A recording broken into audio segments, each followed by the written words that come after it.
go! Let's go, baby! Yes, sir! Ito na, mga kaibigan!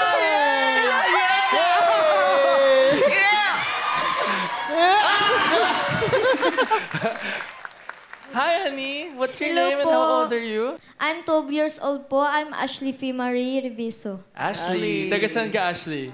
Aboyog Leyte po. Leyte! Wow! Represent Leyte. Wow.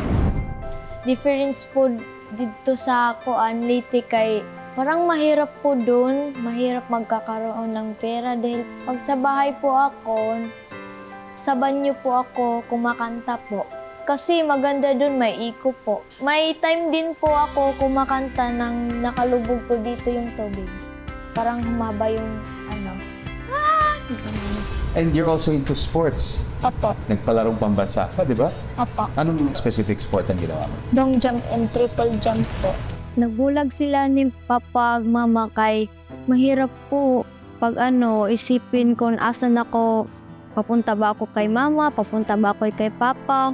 Yun po, maiyak po ako dun. Gusto ko pong makatulong po sa kanila, lalo na lalaban po talaga ako, hindi po talaga ako susuko, sumali sa The Voice Kid po. Maniniwala po din ako nga, madaog yun ko lalaban lang po ako. I know we can really help each other out pagdating sa singing mo.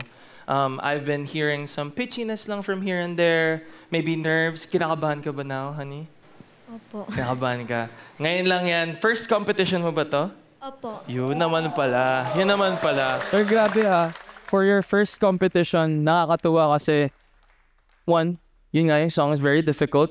Two, to perform in front of us, iba din yan. And three, nai-hit mo yung notes Nandun ka. Nandun yung power, nandun yung love in terms of singing the song. But we just have to fix mga maliliit lang na mga tweaks lang. Pero sure ako, gagaling at gagaling tong alaga ako na to. Let's go! Let's go! Let's go!